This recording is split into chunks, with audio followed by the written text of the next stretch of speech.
welcome back to Stories from Jerusalem podcast. This is the longest podcast episode I have ever uploaded. I considered cutting it into 2 halves, but honestly, it's a lot of work and I figured that you can always pause it and come back to it later. It's about 2 hours long. This is an episode that was recorded during the 9 Quarters of Jerusalem tour that I was very happy to do with Matthew Teller, the author of the book by that name. Matthew was here in April 2025, about a year ago now, and based on his book, I developed a tour that introduces you to the different religious and social, cultural communities that make up the cultural mosaic of the old city of Jerusalem. I edited the tour recording to the best of my abilities. You will definitely still hear some background noises, but that also has its charm, I believe, for this episode. And I hope that after listening to this, you will want to order the book. And of course, you can buy it from the Educational Bookstore in Jerusalem. And now, without further ado, let's start from near Newgate in the old city of Jerusalem. My name is Crystal. I know several of you because you've been on my tours before, but for some of you, I'm new.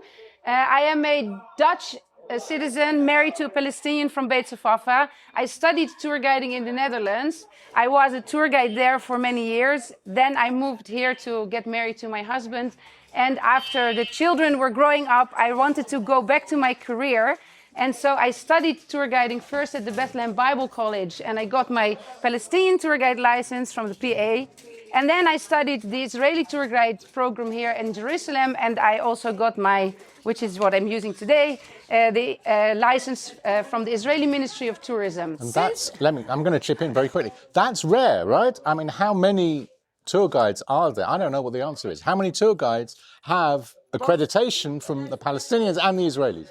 I don't think there's many people that have both licenses. And I always say I learned 2 different narratives about the same geographic location. And it's very interesting. And then after 7 October and there is no tourism, I didn't have any work, so I decided to start organizing tours for expats who already live in the country. And I started it in September, and by now I have a WhatsApp group with over 260 people in it. Most of you are in it. If you're not, you can get yourself added. And there are tours every weekend and then on the Tuesdays. And then as I was reading the book by Matthew, 9 Quarters of Jerusalem, I do have a hard copy, which is actually, you signed it for me, but I don't think you knew this. Right. Yes, because somebody brought it when you did the first launch, brought it for me, and you had it signed for Crystal. So I didn't sign it in front of you? No, we didn't meet, we met later.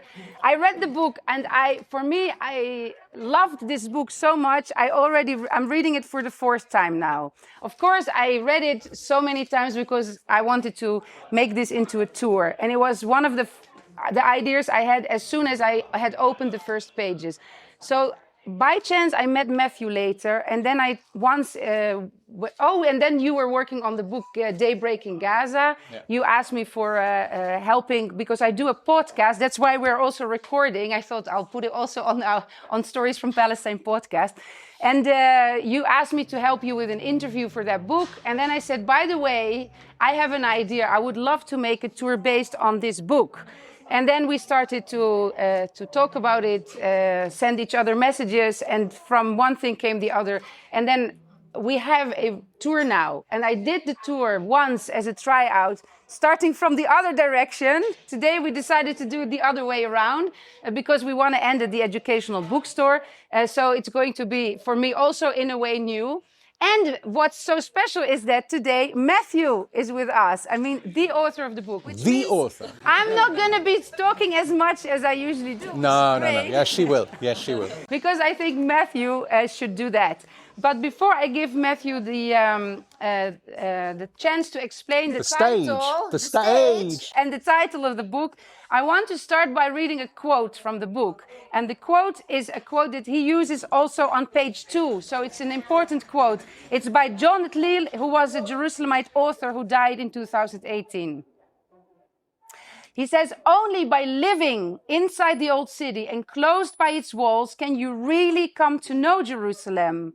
Along its narrow streets, you begin to feel its force. You are changed by its shrines and holy places. You are baptized by the city of stone. But it is not easy to be a Jerusalemite. A thorny path runs alongside its joys. The great are small inside the old city. You don't know how to treat Jerusalem. Most people treat Jerusalem as a city, but it's not a city. It's not London, it's not New York, it's not Paris. This is a person. Jerusalem is a living person. It breathes, it talks, it fights. It's not a city. Every minute in Jerusalem is a special minute. It is something that gives you a new life. You become a new person every minute. It's a beautiful quote to start this tour with. And now we want to know. You say 9/4 of Jerusalem. I open my map and I say 4/4. Okay. What's up with the 4/4? Well, you better stop saying 4/4. The story, I'm going to make this quick because the point is not me and the point is even not Christel. The point is where we are and the people who live here. I'm going to start with a lie. And the lie is that the conflict that's going on here today is a religious conflict. That it's something to do with religion. It's something about Judaism or Islam and Christianity and how they interplay. It's a lie. But it's a lie that's very, very prevalent, and you hear it from lots of different quarters. We heard it the other day, actually, when we did the tour up in Al-Aqsa. That this is a religious war. It's not a religious war. It's a political war, if you like. It's not really a war, but it's a political conflict. But that idea of religion being underneath it all, I think, has part of its origins in how we, and I'm saying we as Europeans as opposed to Jerusalemites, have been fed, if you like, the idea of what this place, which is what the center of everything, what this place is all about. And that lie rests on division, that Jews are here and Muslims are here and Christians are here and Armenia's here, but that's a different subject.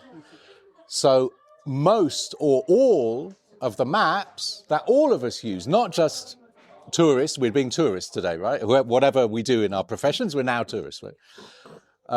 Tourists or academics or the media reinforce day after day after day in literature, on TV, on the internet, everything, is the idea that the old city where we're standing now is divided, this is color-coded even, into 4 very clearly defined, ethno-religiously manufactured quarters.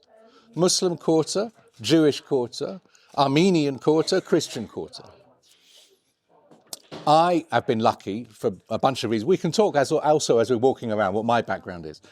But because of a bunch of privileges that I happen to have been born into, I've been able to be moving to and fro from my home in the UK to Jerusalem all my life, since I was a little kid. I never understood, once I came here and once I started to grow up and look around a bit, I never understood why we have these maps, because these maps don't relate to the reality of the places that we're going to see today. There is no dividing line here. You can't, between the Muslim quarter and the Christian quarter, you can't tell when you're walking on that alleyway that this side is supposed to be Muslim and this side is supposed to be Christian. It's madness. So that was the genesis of the idea of trying to coalesce all these stories that I've had buzzing around in my head all of my life into a book, and that was the basis for calling it Something to Do with the Quarters of Jerusalem. The story, I'll compress the story for you. The story, very briefly, how this came about. I wanted to know who started dividing Jerusalem, the Muslims against the Jews, against the Christians, against each other? There's a long history about the cartography of Jerusalem in the medieval period. It's a whole PhD subject. I'm not going to go into it. In the medieval period, broadly, Europeans who are mapping Jerusalem mapped it figuratively. So Jerusalem was seen as the center of the world. It was the junction point between the earth and the heavens. It was not depicted in a realistic way. It was depicted as a perfect circle, which referred to the omphalos of the world, the navel of the world. Or it was depicted as a sort of European-style fortress, a castle with turrets and everything.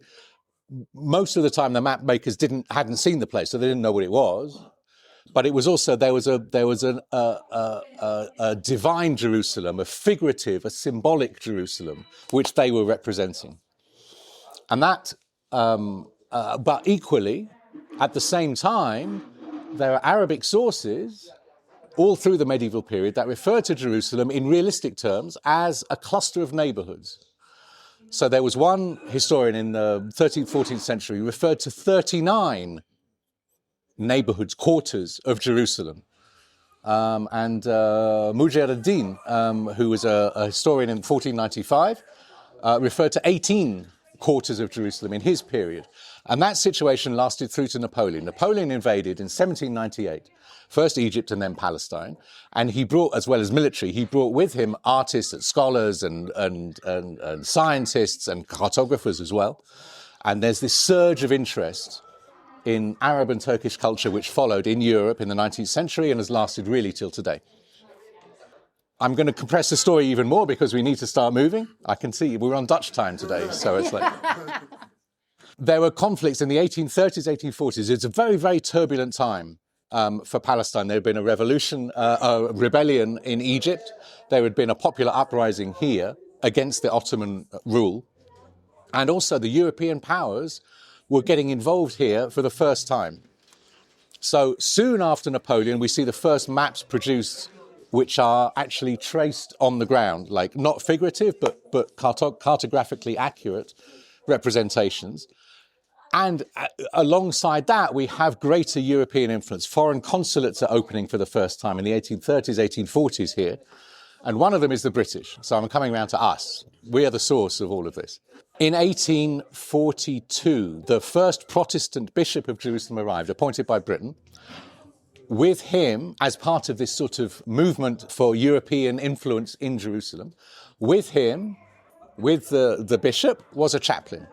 He was a young man called George Williams. He was aged 27 when he was posted here.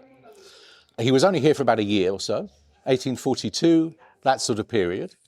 A few years later, he published an edition of his book called The Holy City, and it included a map. There had been very few cartographically accurate maps in the few decades before him, and they didn't show any of these quarters. His map was the first.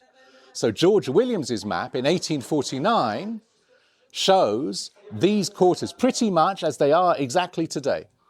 The point being the British were seeking influence in Jerusalem. They needed to know exactly who lived where, because as well as the diplomatic presence, there was a religious presence. The British efforts here were focused on converting the Jews to Christianity. This was an evangelical movement within British Anglican Protestantism, and it's now expanded. It's now in American Protestantism, but the same urge is there. Before George Williams, these quarters didn't appear. Pretty much every single map ever made since George Williams in 1849 shows Jerusalem divided into 4 quarters according to ethno-religious division. The root of it, the root of the quarters that you'll see on the maps on the wall, and you'll see on the TV, and you'll see on the internet, is colonialism. The British were here to divide and rule in a very simplistic formulation. And they did it extremely well because it's lasted for almost 200 years, reinforced by successive colonial authorities in Jerusalem to set the city's populations against each other. And it's still surviving today. And what I'm concerned about, why I wanted to write the book, is because if we only ever see Jerusalem as the center of a religious conflict, what does that do to our understanding of the occupation? It subverts the political understanding of the occupation, and it replaces it with a religious understanding, which is quite false because it comes from a 27-year-old British Old Etonian missionary from 1849. So we have 9 quarters, you said. Oh, okay. 9 is just a number, right? You have to sell a book, right? I mean, you can't just write a book and put it out there and expect it to... You have to give it a little bit of something. So I wanted something which had a bit of poetry to it, but I also wanted to subvert the idea that quarters are 4. Like you divide a thing and you divide it, those are 4 quarters. So I just tried to play a little bit with reader expectations. And I just tried to undermine it a bit. So when you see 9 quarters, it's like, what's he talking about? 9? There can't be 9 quarters. What's he talking? And then you pick up the book and then you look at it and it's like, oh, and then you take it and you buy it. That's the idea. And you look at even numbers. Even numbers are wrong. They're too square. 2, 4, 6, 8. It doesn't feel right. 1 is no good. No. 3 quarters? No. 5 quarters? Maybe, but it's a bit, it doesn't quite work. 7 is too mystical, like the Dance of the 7 Veils or something, or whatever, 7 there. 9 was what I ended up with. 11 is too much. 13, 15, 17 is too long. So I chose 9 and I settled on 9. We are going to visit several of the communities or minorities that are written about in the book, that people have been interviewed for in the book. We will meet some people along the way. We cannot everywhere let other people speak because then it's a never-ending story. So it's bits and bytes. And then, of course, in the end, when we finish at the Educational Bookstore, and if you don't have the book yet, you can get the book and get the full story. Mahmoud's with us on Mahmoud time. Yalla, good morning. Inshallah time. Let's go this direction.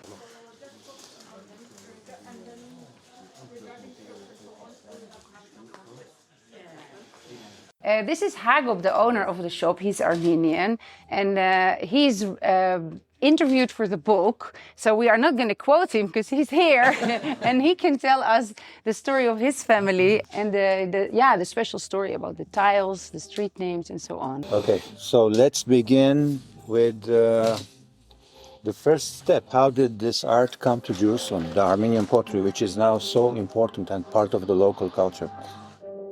We go back to 1919, the Dome of the Rock. The British mandate wanted to replace all the ceramic tiles covering this building. Now, these were last done in the 16th century and were falling apart. So the governor, Sir Ronald Storrs, said, I want to replace them. Now, to work on this job, he brings David Ohannesyan, a very well-known ceramic artist, Armenian, from Turkey.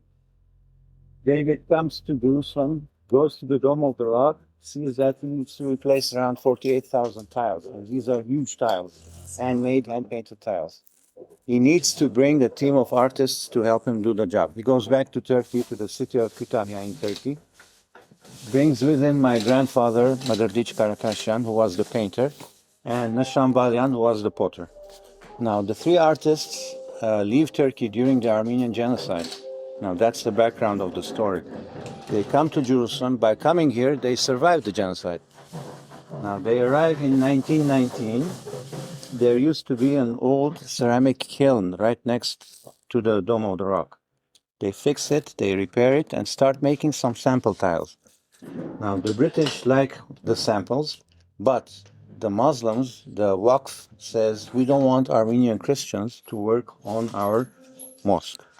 So after about a year, they canceled the project. Now, the 3 of them, they cannot go back to Turkey. There's nothing left in Turkey.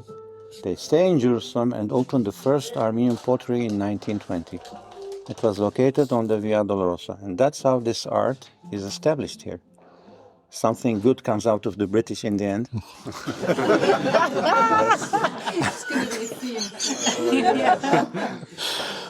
So that's the beginning. Now, in the market, you'll see a lot of things that are called Armenian pottery, but it's all mass-produced in Hebron, and it's imitations of this style of art, yes? Now we come back to the story in the book. Second generation was my father, Mr. Stepan Karakashian. 1966, during the Jordanians, he is commissioned to do the street signs in Arabic and English. Now you'll see these around the old city. 67 come the Israelis and they say, please add the Hebrew. Now he didn't know how to write Hebrew, so the mayor gives him the fonts and he starts making the Hebrew, which is a later addition. You'll see that it's added later, after 67. So every day I come to work, I look up and I see my father's work. There's this connection which frankly keeps me in Jerusalem. Otherwise, I would not stay here. This is, just to reinforce what you're saying, every single street sign inside the old city that you'll see on the walls all around are the tiles are handmade, the design is hand done, the lettering is hand done by My father. your father, exactly. This is the sort of personal family connection that is, I think, extremely unusual and very rare and very valuable, that Armenian pottery has become inextricably linked with the visual and artistic representation of Jerusalem to the outside world.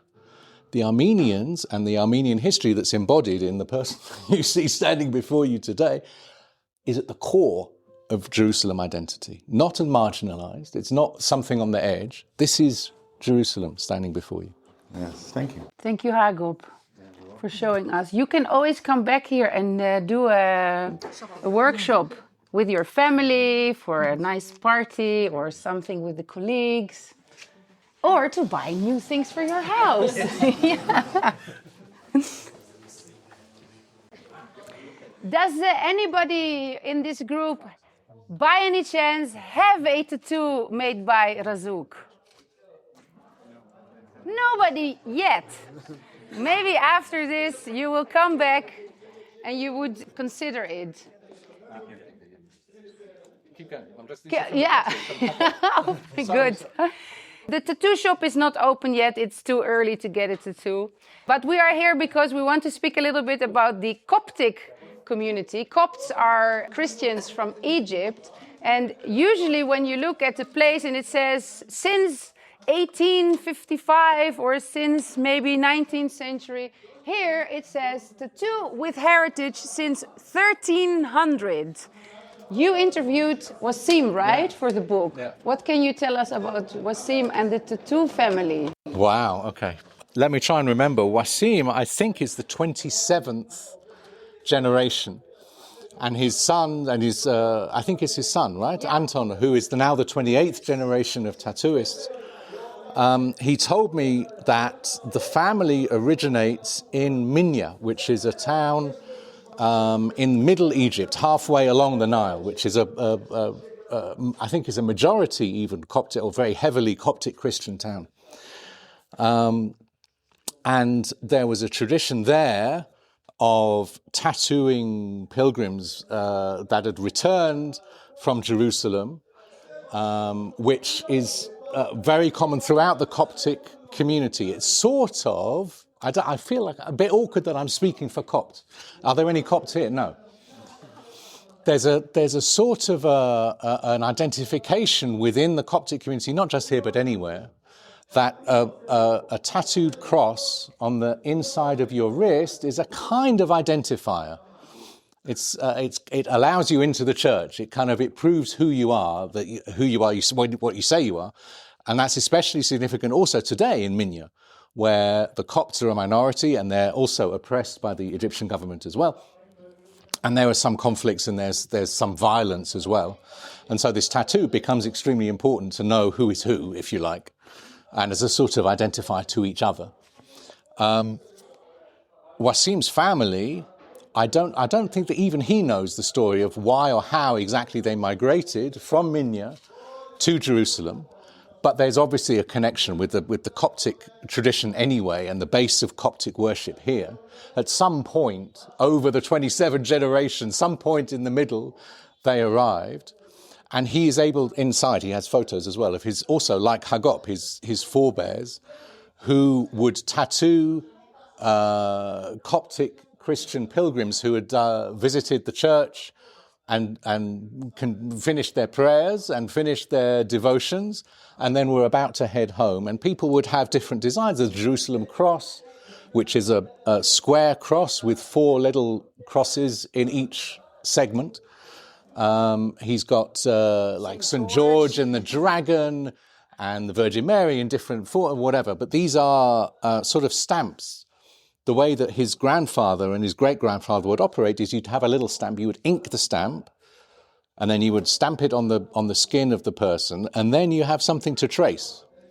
So you then like pick out the tattoo with the needle, and then you insert the ink under the skin. And these old wooden stamps that he has date back to the 17th century and before. And there's been study. There's a book that I have at home of wooden tattoo stamps from Jerusalem, and they're studied and they're analysed, and the different designs and the progressions of the styles depicted. He has a whole book that you can flip through where you can find so many designs, and some of them are really religious, but then there's also some beautiful olive leaves, for example, or hearts. There are a lot of things that he does, and I want to read from the book a quote. He says, Wasim, that he interviewed, "I see it like baptism. Baptism with water is physical process, but it's not your body that is baptized, it is your soul. When we tattoo people, it is a very deep spiritual connection that you cause people to feel what they are and who they are. I tell them, you'll take this with you. The tattoo is a reflection on your body of a mark on your soul." This was like, oh my God, he said this, and I was sitting in the other doorway around there, and I melted, because this is so evocative. But the guy himself, I'll describe him a little bit. The guy himself, he's a tall guy. He always wears black. He's got long hair. He's got tattoos, obviously. Is he the president, or is he the leading member of the Holy Land Harley Davidson Motorcycle Club? Yes. He lives the life, man. It's tattooing is like a family vocation, but it's part of his identity and how he operates in this country as well. Yes. And now you know where it is, so you can all come back during later hours of the day and see what he does, and maybe decide that you are inclined to get a little memory of your stay in Jerusalem. A tattoo with yes. 4 quarters. With what? With 4 quarters. This is really bad. This is the worst.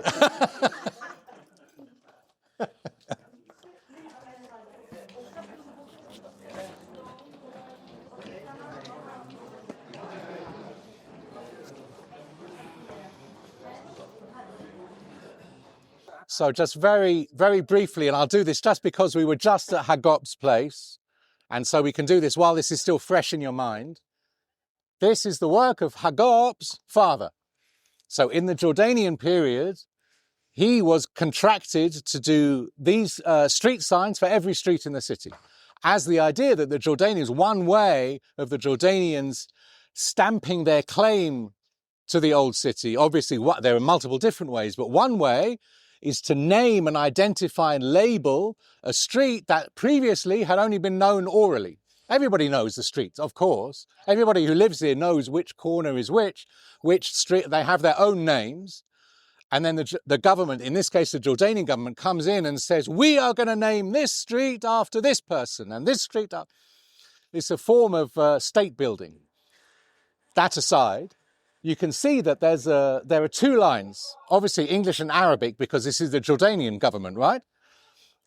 Which were done originally by hand and fixed. And then after 1967, Israel invades and occupies.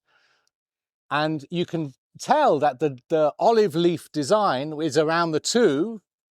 And then the Israeli government, when it's here, says, right, we are going to also stamp our authority on this place and name the place and add our identity to it. So they added the Hebrew, not at the bottom, of course, above, right?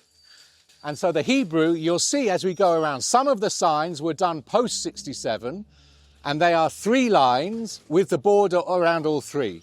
Many date from pre-67. They have 2 lines with the border and the Hebrew with an extra border above it, which is the case here as well. Just so you have it fresh in your mind. Yeah. This is the Armenian Quarter. There's a mosque in the Armenian Quarter, and we're just going to the Maronite convent, who are not Armenians. This is not Armenian, this is not Armenian, and yet we call this the Armenian Quarter. Sorry, Sam. Sam is not here. He's not here? No, Oh no. my God. Yeah. Because we're going to talk about another community, the Syriac community. And the Mukhtar of the Syriac community, Sami, has a little shop here. He was a tailor all his life. He's 90 years old. And he currently doesn't really do tailoring anymore, but he's usually there and he sells shawls, but he also has these specific things that the clergy wears. But he's 90 years old, and so recently he's not been coming to the shop all the time, which is a pity because he's quite a character. But it will give us a little bit more time to go to the St. Mark's Church and talk about the Syriac community there. Yeah. But what is your memory about your interview with Sami? Well, Sami's great, but it's like we shouldn't linger because it's kind of like if you haven't seen Sami, it's all a bit irrelevant. But he's a lovely guy. He was formerly Jerusalem's premier tailor. So presidents and prime ministers and what's his name, Teddy Koleg, the Israeli mayor of Jerusalem, they all had their suits done here. He made vestments, clerical vestments for all the different churches and whatever. He tells a story. He's a great raconteur. He's like super quality dress always, and he's like his hair is in perfect place, and he's a real character, and he maintains this even at the age of whatever he was, almost 90. Yeah, he's 90 now. He's 90 now. Yeah. Right. He tells a story. We'll need to move on. He tells one story which is very funny. He talks about his 5 nationalities, and he's going to tell it much better than I do. He talks about 5. So the first one he says is, "I'm Turkish," because the Syriac Church, unlike other churches in different religious networks, allow patrilineal descent. So he says, "My father was born in Turkey, so therefore I can claim Turkish nationality from my father." Then he says that, because his father was born in Turkey and he fled during the genocide. The genocide in Turkey in 1915 was not only against Armenians, it was against Christian religious minorities of all different kinds, including the Syriacs as well. And then he says he feels British because he was born here in 1935 when this was a British mandate ruling the area. Then Jordan gives him a passport. And then Israel gives him an identity card. And then, obviously, he identifies as Palestinian as well. He's part of Palestinian society, he speaks Arabic, he's Palestinian culturally. So he claims 5 nationalities in one person. This is his little spiel that he does. He's a lovely guy. The Syriac, we can talk about the Syriacs actually when we get to St. Mark's, because that's going to be, that makes more sense. It's kind of, if you haven't seen the guy, there's not a lot of point in staying, so let's move.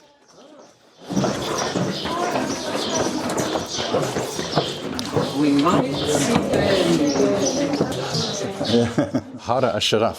Harat al-Sharaf is the old Ottoman neighborhood.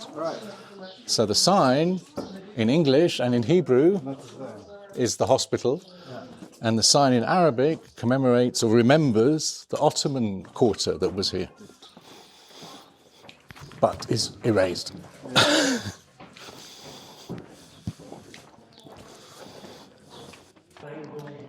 We are at the Syriac Church of St. Mark. Now, for some people... It's okay. You'll start singing. It's okay, carry on. For some people, this may sound unfamiliar, but the Syriac Church believes that this is the place where the Last Supper happened, where Jesus had the Last Supper, not on Mount Zion, but here. And this is the singing of Justina. Justina. Yeah. Who's I met her more than 10 years ago here. And no, that's not her. Where are we here? For heaven's sake.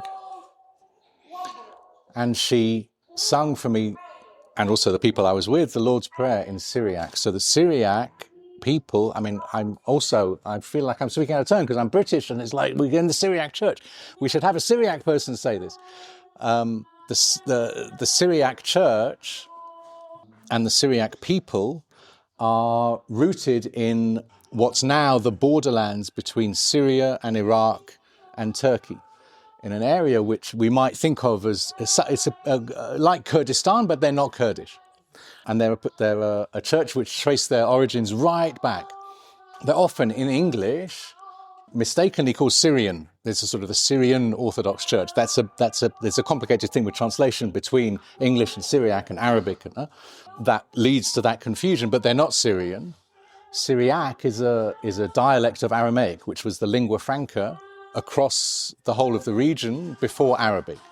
So Jesus spoke a dialect of Aramaic, and Syriac is another dialect of Aramaic. Do you want to tell the story about the church? That's with the upper room and everything. Yeah, I can't do you know it speak better than when I hear do? her sing, so let's listen to her first.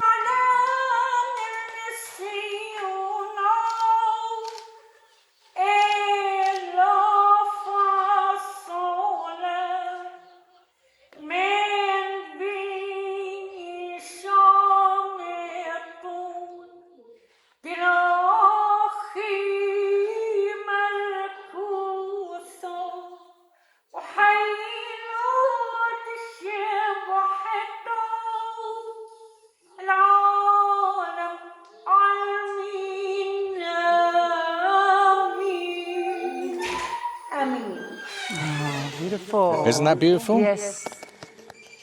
You said that she came from Nineveh, right? She came from northwestern Iraq, right up by the border between Iraq and Syria and Turkey. Nineveh, which is the province up in that corner. And she came here 2000, I think, and I met her in 2014. I think she went back. I'm not sure she's still here. Last time we were here, there was somebody from the church who let us down into the renovated area. And I think we can enter, we have to see. But they found here an inscription that refers back to a church that was here in 73 AD, which means that the early Christians, after the Romans had destroyed Jerusalem completely, who had probably left to Pella, but then returned, used to come together in places where they remembered the life of Jesus, which they spent together. And this place is referred by the Syriac church as the place where St. Mark's mother had a room where they used to come together and most probably had their last supper, where they had the last meal before Jesus was convicted and crucified. Which means that the location that we know on Mount Zion has a competitor. And because of the finding of that inscription, that people used to come together here as one of the first churches, it is indicated as one of. Of course, we know in the Holy Land, especially in Jerusalem, we usually have more than one place where an event happened or is venerated. And I know that we have people among us who would not agree maybe on this location. But they are doing renovations in the church, but I think that we can we go down? Yes? These sorts of stories are indicative of a different weight that is added to documentary evidence and oral history, oral storytelling. And very often, particularly among marginalized groups or minorities, you'll find that the oral traditions, the stories that meant that the people who gathered here remembered Jesus, like personally, and so they commemorated this place, and that tradition has extended without any documentary evidence. That is very often underplayed. Because the victors write the history, right? The people, the majorities and the people who win are the ones who write the books. And the people who are marginalized and who are discriminated against have to hold on to their stories within their own communities, and they retain the power of the stories That's what I was trying to do in this book, ironically enough, is to tap into a bit of that, to retell and to publicize, to boost the oral storytelling of the marginalized, including this place. He told them the Lord's Prayer in Arabic. أظن بس ما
Amen. Thank you. Michael, Wonderful. I have a question. How many Syriac people are there in Jerusalem today? In Jerusalem, we are about between 400 and 500 families. Families, okay. In Bethlehem, more. Okay. And mostly, where do the families in Jerusalem do they live? Do they live still in the old city, or they live outside? Certain families in, No. and most of them outside. Right. Bethlehem and Mustafa. Right. What's maybe this is a weird question. What's the identification of the Syriac community? How do you identify? Do you identify as Syriac, as Assyrian, as Palestinian or Israeli, or like what? I don't know. So everyone has his own opinion. I cannot tell you what but they are very, very religious. Everything is God in the church. The church, you see. We have people in Bethlehem, you have here, you have two families in Jericho, and you have Syriacs also, Indian. Now we have Indian living in Israel. They come every Sunday to pray. What's the connection between the Syriac church and the Indian church? I told you, St. Thomas went to Kerala, and he preached there. And we had many families also from, they went there. And they bring them together. We have about 2.5 million Indian Syriac Orthodox. Right. And how does the Syriac church fit into the arrangements in the Church of the Holy Sepulchre? Because we have a chapel where are the Coptic Church. Behind us, we got the chapel of Saint Nicodemus and Joseph of Arimathea. Okay, so you have a presence inside the church, but a small presence only. This could be the real tomb of Jesus. Why? Who took the body of Jesus? Joseph of Arimathea.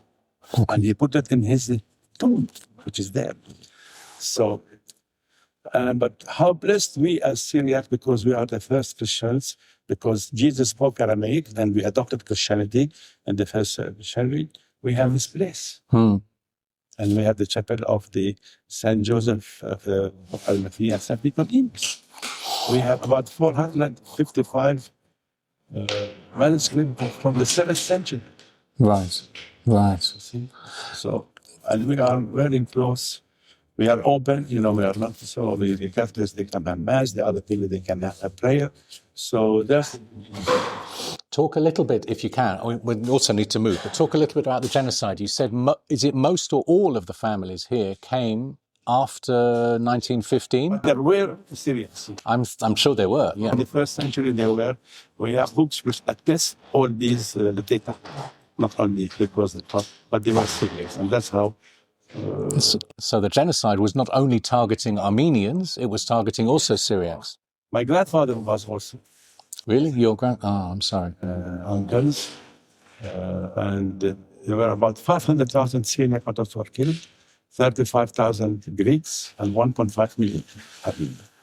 And some were killed, and then the survivors were pushed. They went out to Canada, but my father came afterwards here. And what a blessing I'm here to serve. Because you can touch God in your hands when you love the other free of charge. Wonderful, thank you. We need to move on because we have this. Yes. Oh, yes.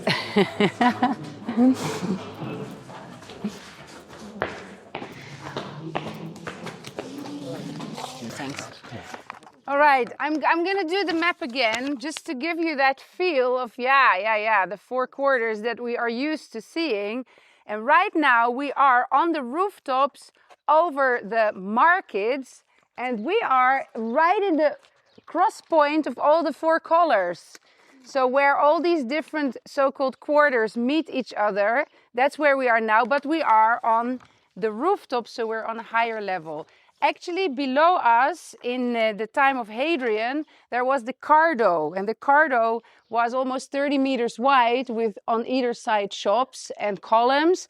And then during the Crusader period, about 1,000 years ago, Queen Melisande said, you know what, if we make that huge street with smaller parallel to each other's streets, then we can have more shops. And so we will have 3 streets with shops that people can browse in. And that all of that market is under our feet right now. So if you believe in 4 quarters, if you're a believer, then that is the Armenian quarter in that corner. We're looking towards the Christian quarter. We're heading later towards the Jewish quarter. And on that side would be the Muslim quarter. But if you look behind me, you can see the Church of the Holy Sepulchre or of the Resurrection. It depends if you're Catholic or Orthodox what you will focus on with the domes. And then just before you see those domes of the church, you see the minaret of the Omar Mosque. Yes, so many mosques here in Palestine are called after Omar ibn al-Khattab, who was the first Muslim to come and conquer Jerusalem. And in 638, he had a meeting with Sophronius, the bishop, and he said, well, you know, I'm going to give you some sort of rights. You are going to be allowed to do your church services. Of course, you have to pay some taxes. And there were some rules for Christians, things they couldn't do anymore that they used to do before. But Sophronius and Omar, they had an agreement. And there is, of course, this legend that you will hear every tour guide tell, so I'm going to tell it to you too, which is that Omar, it was time to pray, and he had to pray somewhere. And Sophronius offered him to pray inside the Church of the Holy Sepulchre. And then Omar refused because he said, if I pray inside, then later Muslims are going to claim that it is a holy site for Muslims and they may take over. So they said that he picked up a stone, he threw the stone, and then where the stone hit ground, that's where he made his prayers. And that later they decided to build a mosque named after Omar. A similar story you will hear in Bethlehem, because right across from the Nativity Church in Bethlehem, on the other side of Manger Square, there's also an Omar mosque. Although what I learned at the Bible college is that Omar actually did pray in the church, but then he said, after I prayed here, Muslims should be able to pray in the Church of Nativity, because for them, Isa, Jesus, is just a very important prophet, but they should not call for prayer or come to pray together. They should come as individuals to pray. And then some people have concluded that when the Fatimid Caliph Al-Hakim in 1009, when he destroyed many churches in the Holy Land, he did not destroy the Nativity Church because Omar prayed in it. So there where you link up the stories. So we are making a point here, right? This is the Christian quarter. Yeah. But there is a mosque in the Christian quarter. It's added visual evidence and you know, evidence of our own feet and our own bodies and our own eyes that there is no division. This would be, am I right? The Muristan is one of the dividing lines. There's no line. And we know there's no maybe line. And there's nothing on this side that's different from this side, or this side that's different from this side. It's one city.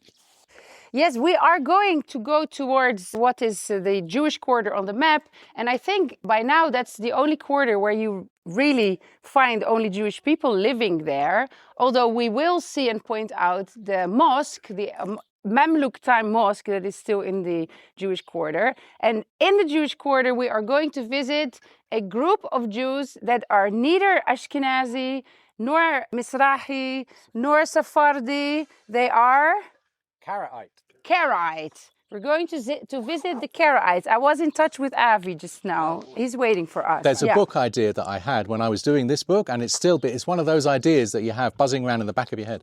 And I've never realized it yet, but maybe I will one day. I have this title, The Jerusalem of Disappointments. There's a whole tradition of writing by Europeans and Americans during the 19th and the early 20th century about people, also previously actually in the medieval period too, but that's a slightly different issue, about written by people who arrived in Jerusalem to see the spiritual capital of the world, to experience the glory of divine contact with the junction point between the earth and the divine. And they found a city full of ordinary people living ordinary lives, and their alleys stink, and there are donkeys, and there's filth, and there's, not then, but there is now, graffiti, and they hated it. Like Mark Twain. Like Mark Twain. They were so disappointed, and they wrote it in the book. There's like dozens, hundreds of accounts of how disappointing Jerusalem, the real Jerusalem, was to these people who arrived. So when you see evidence of the real Jerusalem, this is not worse than this. This is a part of Jerusalem as much as this is a part of Jerusalem. We don't know who did that. I don't know. I don't know why they did it. I don't know who they did it or whatever. But the evidence of ordinary lives, of human lives being lived beside the places that are venerated and adored in multiple religions, I think is really important. And that was a big motivation for me for writing this book. New book, new tour. The disappointments of Jerusalem. All right, we are in the heart of the Jewish quarter. As you can see, we have here the Hurfa synagogue. Hurfa is a Hebrew word, means ruins. And it's called the ruin synagogue because before the synagogue that you see now, which was opened only about 10 years ago, there were two previous synagogues that had been ruined, destroyed on the same spot. One was ruined in 1948 in the war with the Jordanians. And before that, there was a synagogue that was built that was with borrowed money. And because they were not able to pay back their lenders, the story goes that the lenders eventually ruined the synagogue, and that's why they still call it until today the ruined synagogue. But to the left of it, you can see the minaret of a mosque. So here again, we are making that claim that you cannot speak about four quarters completely divided, because there was a mosque here already in the Mamluk period, and the mosque was here before even the first synagogue was built here. But this mosque, even though it's been renovated twice, is not open. I called the guy from the Okaf that you all know, Auni, and he told me, no, Crystal, we have renovated it. We have even appointed a muezzin and a sheikh for it, but we have not been able or allowed to operate it. So it's a mosque that a lot of tour guides that stand here will tell you this is a great example of coexistence. But if you know that the mosque is not allowed to be used, then you know it is not. The car is moving, and we are also moving because we have Avi waiting for us at the Karaite Center. Yeah.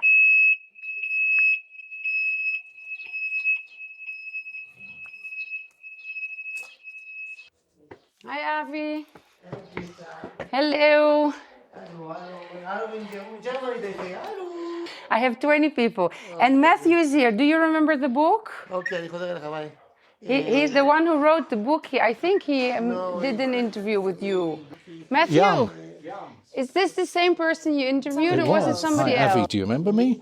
Do you remember me? From a long time ago. How many people interviewed me before? Hundreds. No, 100, but... Yeah. Yeah. We did. We sat here and we talked. But I can understand if you don't remember me. That's all right. It's okay, but you're already famous in this book. We would like to see the film. Yes?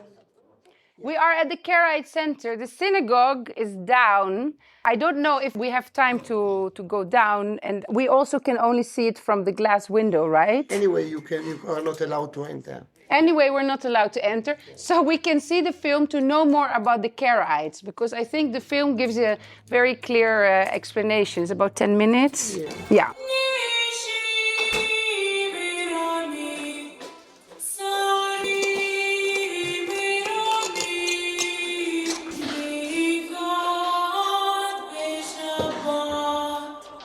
נקרא חלק מעם ישראל, אנשים ששומרים את מצוות התורה בצורה אחרת. Okay, so, I mean, just very, very quickly, because there's an exhibition which is very interesting. I don't know how much time we have. So you can get a sense that this community ties into the things that I was saying also in St. Mark's about the difference between documentary transmission of culture and identity and oral transmission of culture and identity. So the Karaites accept the Torah and they do not accept the rabbinic interpretations of the Torah which have been imposed or accepted by mainstream Judaism. So it effectively means that for mainstream Judaism, which includes the vast majority of Jews in the world and also the Israeli state, the Karaites are not Jewish. They're apostates.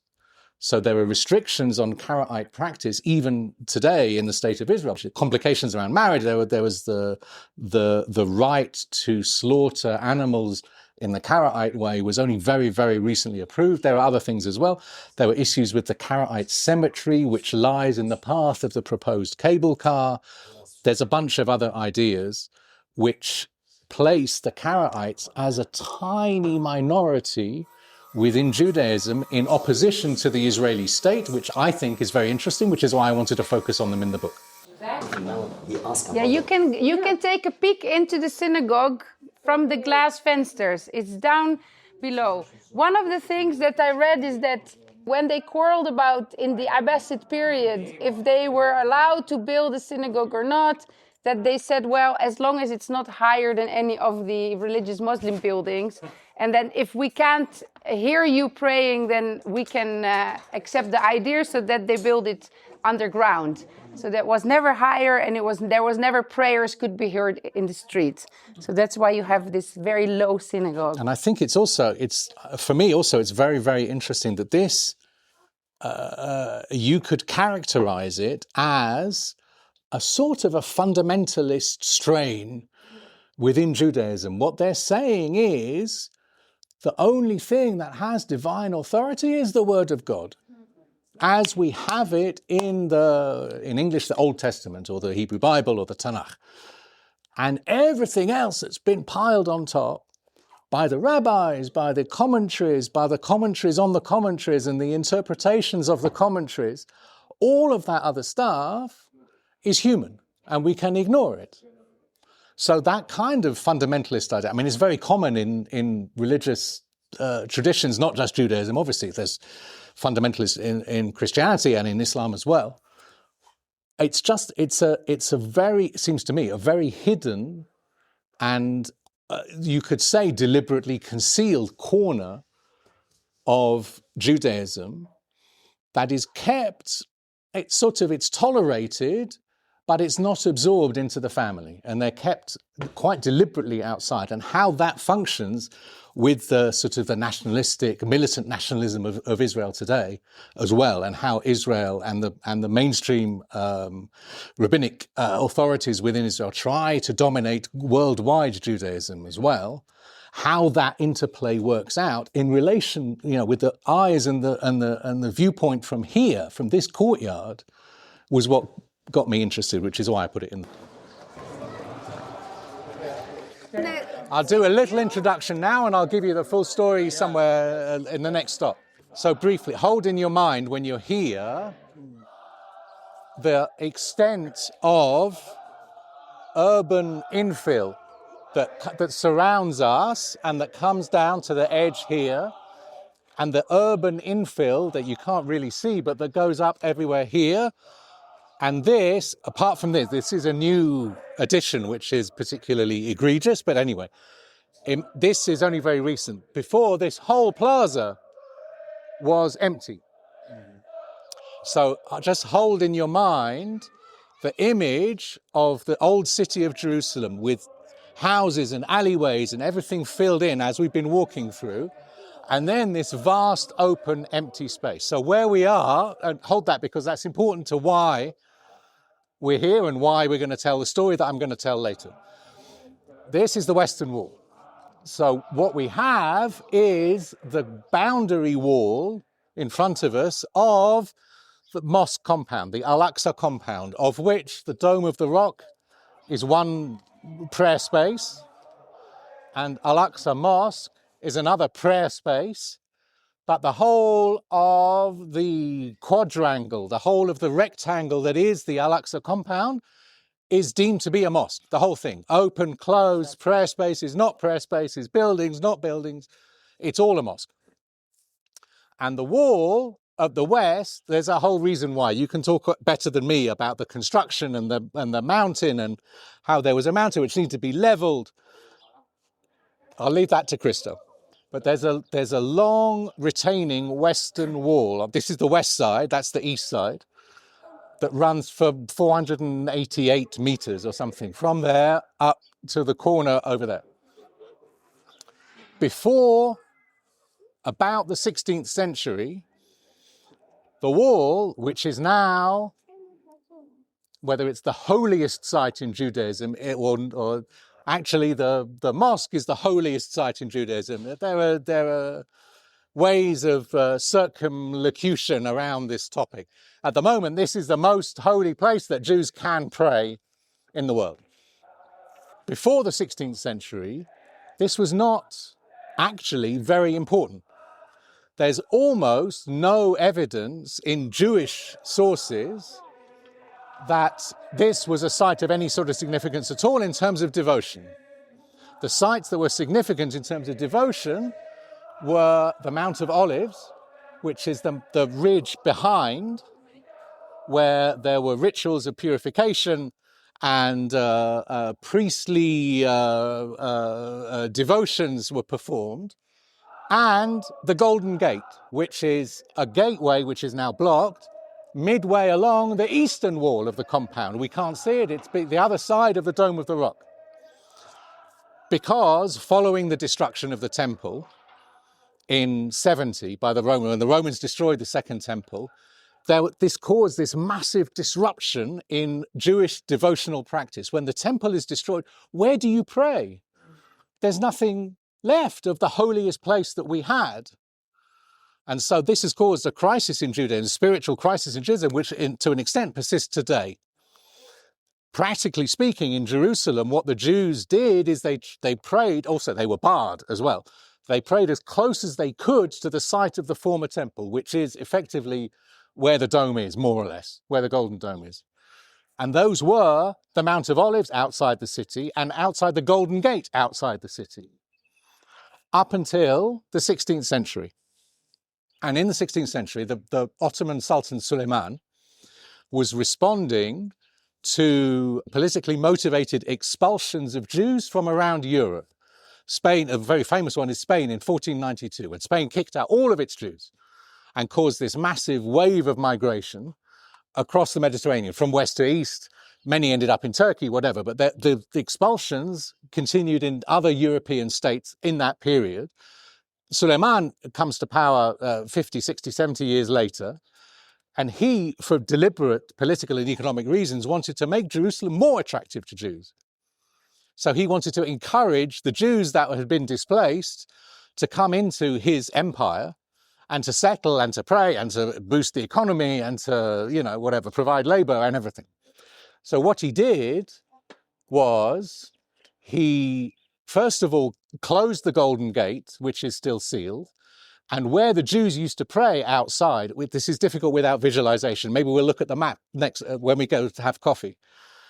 He closed the Golden Gate, and then where the Jews used to pray, just outside the gate, where the wall is, he built a cemetery, a Muslim cemetery, which is still there today, just outside the walls.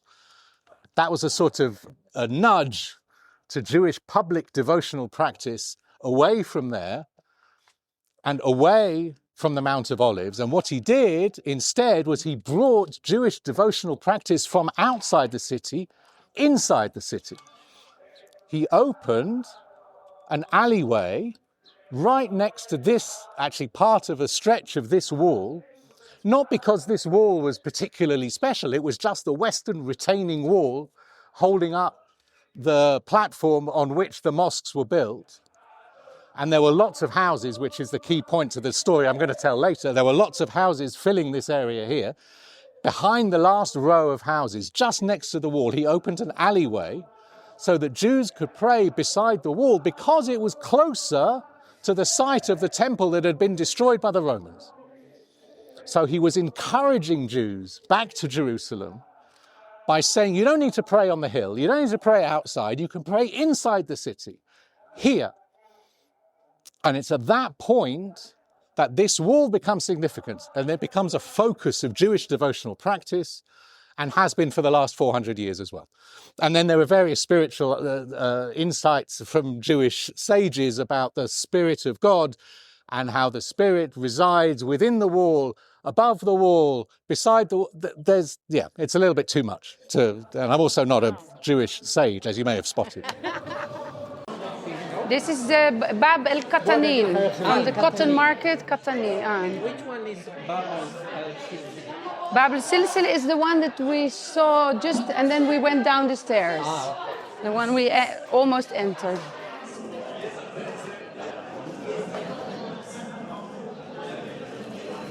صباح الخير كيف الحال احنا 20 يا ممكن جوا I don't know يعني all right you can find a spot either outside or inside and I'll go and make the order.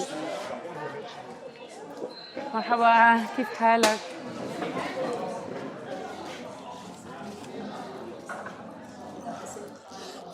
Yeah, are you doing it? Okay, there is coffee and me also coffee. And another coffee for me, please. tea with no sugar, please. So, when Matthew mentioned the big plaza in front of the Western Wall, or sometimes known as the Wailing Wall, you could see that it's very open and that everybody can come there, even dance there, pray there. But it wasn't always like that. And we brought you some pictures to show you what it was like before, when there was still, and this is another one of the minorities that we are going to mention, it was still the Haret al-Magharba, which means the quarter of the, well, maybe Moroccans or North Africans. So I'm going to pass some photos around because I think it's easier to see them from that close up. And Matthew, you spoke to somebody. It's so professional. This is like I'm being introduced on the on the CNN. I also do a podcast. By the way, somebody recognized your voice. It was Pedro. It was That's right, yeah. I think I know that voice. It's he was a BBC reporter. Was a BBC, yes. So on page 218, I have Maysoon. Yeah, but I'm not going to start the story with the Maysoon. Okay. You tell your story, and then maybe I'll quote Maysoon. I haven't done this before, but I'm going to see if I can remember the details. And if I can't, thank heavens we got the book right here. So, the story starts 900 years ago in a small village, which I'm now going to mispronounce, called, I believe, Castellana, in Andalusia, near Seville. And I know, I'm teaching my grandmother to suck eggs here again, but yeah. And there was a boy born then. Which year was it? 10-something. 1090s, 1101. I can't remember quite which year. There was a boy there who was born. He was called Shu'aib. This was when Andalusia was under Muslim rule. And he was born into a poor family. And there are various stories that survive about his childhood. But it seems that even from a young age, this boy understood that his destiny lay elsewhere. He had to leave the village that he lived in. So he made his way, because at this point, of course, as has been the case throughout a lot of history, the Mediterranean Sea was not the division, the border that we see today between something and something else, between Europe and Africa or whatever, between this mentality and this mentality. No, the Mediterranean Sea was a uniting space, was a space of unification, and was a space that was easily crossed and was crossed and transversed and transected all the time by cultures north to south and south to north and east to west and west to east. So he realized that his destiny lay elsewhere. So he made his way from his small village to the great city of Fez in what's now Morocco in North Africa. And there he learned more about Islam and he became a scholar. And as he grew up, he gathered some followers to him as well. He became very learned in the traditions and particularly became known for his spirituality. He was a very spiritual, very sort of evocative speaker. Later in life, he set up a zawiya, a religious institution in a city called Bijaya, which is on the coast of what's now Algeria. Now he took the name of Abu Madian, and he's celebrated as a great Sufi, mystical Islamic figure. And there are traditions around him later in life that he was accompanying Salaedin when Salaedin arrived in Jerusalem in 1187 in order to kick out the European Crusaders. Whether Abu Madian was actually there, he would have been an old man at this point, or not, it's, who knows. But the tradition was he went on the Hajj pilgrimage from Bijaya to Mecca, and on his way back, then he linked up with Salaedin in Damascus, and he joined Salaedin's army of forces who came and they took Jerusalem. And then Salaedin's son, Afdal, after Muslim control had been regained over Jerusalem from the European invaders, the occupiers, Al-Afdal set up an area of the city to honor and support that Moroccan North African contingent in the army that had joined them to liberate Jerusalem. And the area that he allocated for their settlement was the area that we were looking at. That corner of the city below the great western retaining wall holding up the mosque, that area was the Moroccan, the North African, the two terms are kind of interchangeable, Moroccan quarter, if you like, or area or neighborhood. There was the religious institution there was called the Afdaliya, after Afdal, Salaedin's son, and it survived for 700 years. It grew, there were houses, there were mosques, there were areas, there were gardens, there were neighborhoods, there were families, and there's a whole long history of this particular quarter, but it survived from 12-something until the 20th century. So, now we have Maysoon. Yeah. If you remember what I talked about when Suleiman wanted to bring Jewish public observance into the city for those political, economic reasons. I mean, it wasn't a sort of ecumenical vision of sharing the space or anything. He had very particular reasons to bring Jews into Jerusalem. But he did so by, as I said, behind the last row of houses in this Moroccan quarter, up against what's now the Western Wall, he opened this alleyway of space so that there was access for Jews to reach the wall, which is the closest point to where the temple used to be. And you can see images. I mean, do we have any aerial images of that alleyway? Maybe not. But you can find photos very easily that show the alleyway behind the houses with Jews praying up against the Western Wall. As Zionism starts to emerge and rise in the late 19th century, the idea arose quite early on that we need more space, that Jews need more space to pray. This alleyway, which had been granted by Suleiman, who's a Muslim sultan, is not good enough, and we need more space. So there were lots of interactions in the early 19th century between the pioneers of Zionism and the Ottoman and then the British authorities to try and buy more space or take more space or control the space better. They didn't want donkeys going there, so try and just to try and clear it up, whatever. There was lots of interaction.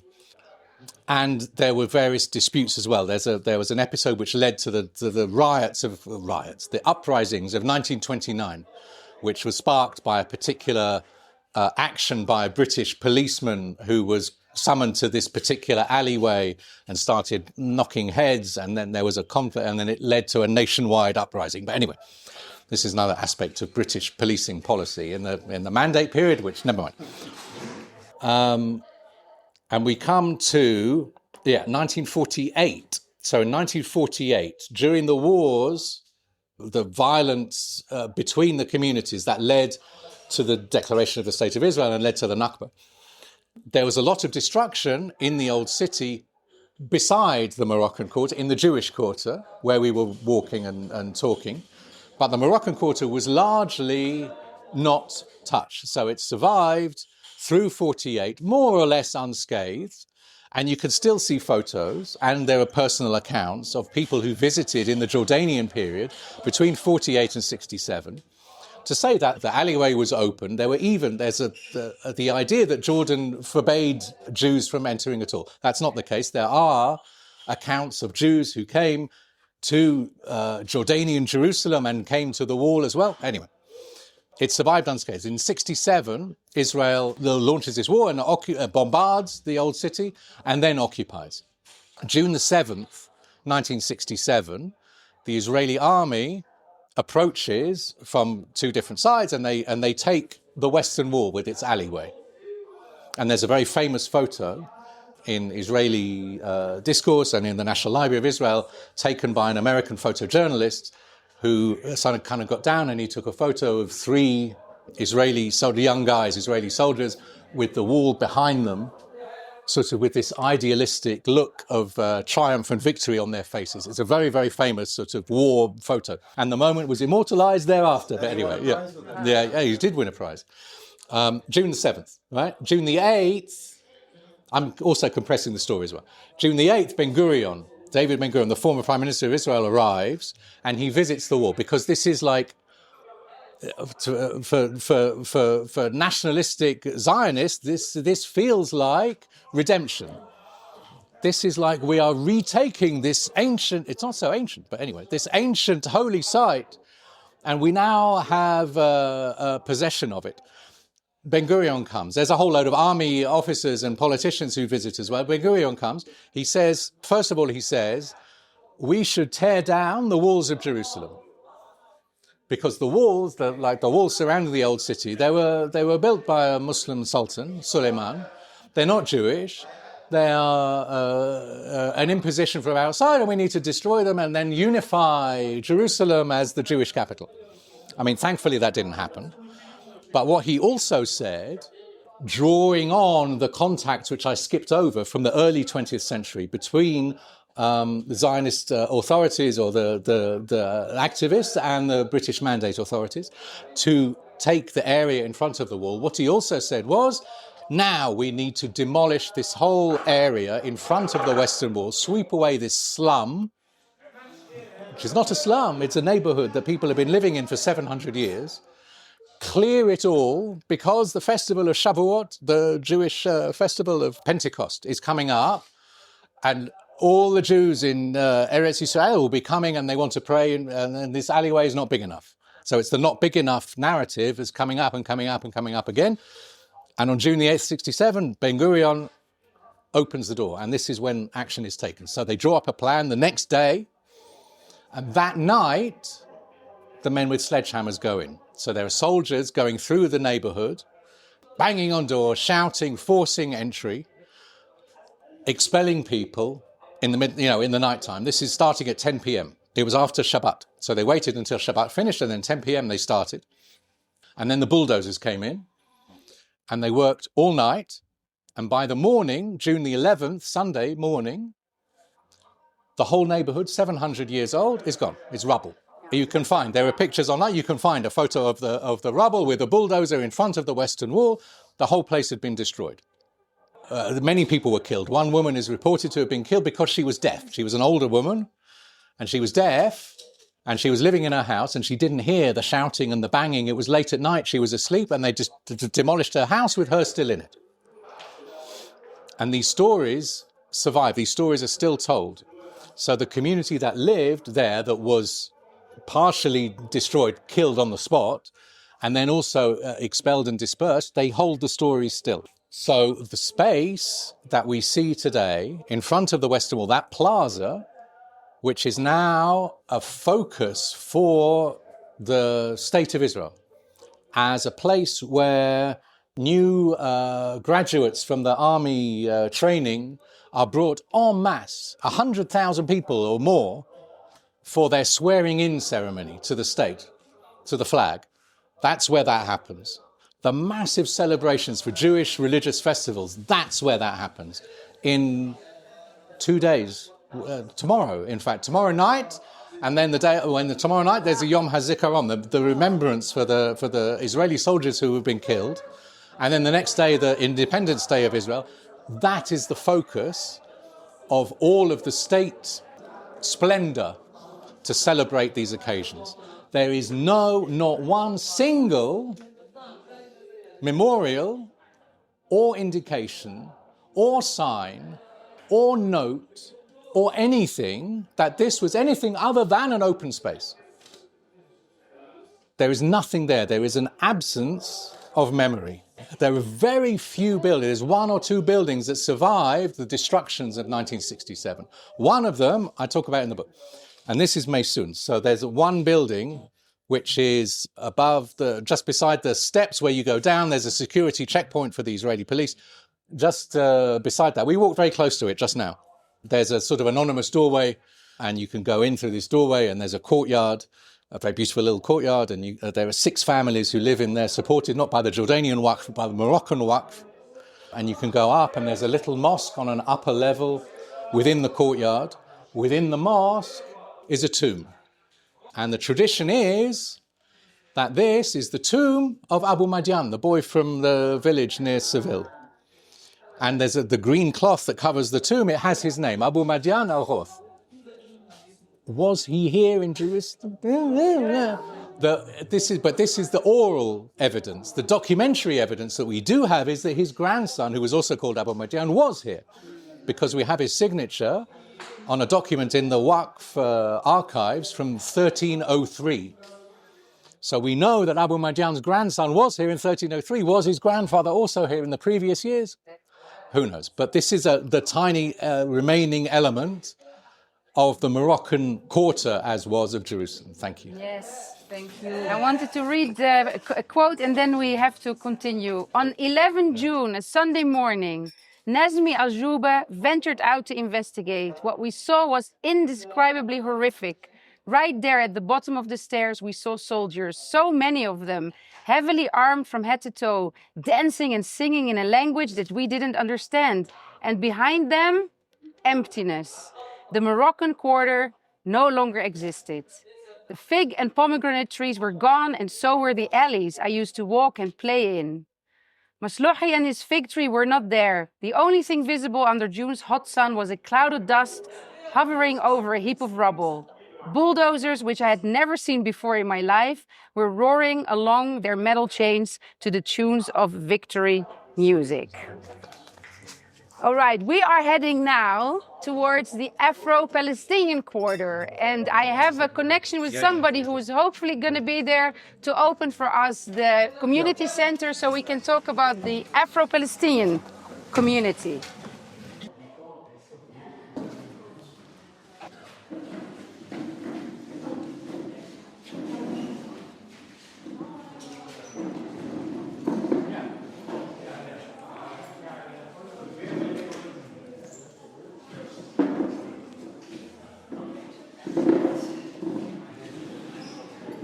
You take a chair, yes. And your name is? Maali. Maali. All right. We are here in the Afro-Palestinian Community Center. I don't know if you were aware that there is Afro-Palestinian community in Jerusalem. I became aware a few years ago and then recorded a podcast episode with somebody about, where did they come from? Why do they live here?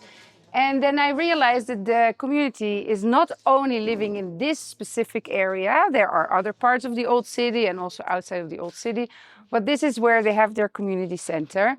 And of course, Matthew also wrote about the Afro-Palestinian community in his book. And when you read it, you will learn more about how this building and this area, and also on the other side of Salaedin Street, were two places that were built in the Mamluk period as pilgrimage houses. Places where people who came to pilgrimage to Al-Aqsa could sleep at night. And that's called a ribat. And those two places at some point were allocated for people from the African continent who were Muslims and who came on pilgrimage first to Mecca and then to Jerusalem and who stayed here and who very often found jobs here, especially in protecting security, supporting the Aqsa Mosque. They lived here for longer periods of time until at some point, we don't know exactly what happened, the Ottomans claimed the buildings and made them into prisons, one for long-term and one for short-term stays. And that is why there is still reference to this place as Habs-e-Dam, which means the prison of blood. So it seems it was a hard period in the history, especially in the period when the Arab revolts happened. And then eventually the places were rededicated to the Afro-Palestinian community in the time of Amin al-Husseini, who had bodyguards from the Afro-Palestinian community, and one of them took a bullet for him to protect his life. So he had a good relationship with the Awqaf, with the Waqf, the Jordanian today department of taking care of all these Islamic properties. And they said, well, then the Afro-Palestinian community can live here. It's kind of easier to see here that where the external walls of the Mamluk construction, like not this one, but past it, but you can see these two and these three. So this is a courtyard dating from the 13th century, and within which the community has created. So this is half of where these 400 plus people are now living within the Mamluk walls. And now Salaedin is now, you're unable to leave like this area. To leave Jerusalem. Jerusalem, okay, at least they give you Jerusalem at least, okay. So these, actually, we drew them 2 years ago, all of us, and we tried to do things that represent our identity. So this is a word that we try to write in a way that they don't understand what's written, because they will come and erase it. So this is, resistance in Arabic. Okay. This is revolution with Nice. Palestinian map. Nice. This is Hamdallah. And this, it says that on this land, yes, on this land, what's worth living. And this is the African map with the Palestinian map and with Al-Aqsa as if Jerusalem is the center where we live. And this is just beautiful African. And this is Al-Hatta, Palestinian, the coffee, and this is just colors, African colors. Amazing. So the police would come here and erase things? Erase the Palestinian flag once, so we try to do things without them knowing what it means. So you can tell them this is not a word, this is just a picture, this is, you could... It is a word in Arabic. Yeah, but you can tell them when they come. Yeah. It's awesome. I've never seen this kind of calligraphy before. Yeah. And this one said what? Here I see trouble. Thawra, revolution. As well. Oh wow. Yeah. Just. Wow. We need to continue. Thank you very much. We still have Sufis and Gypsies, so yeah. But I hope to see you again. Thank you.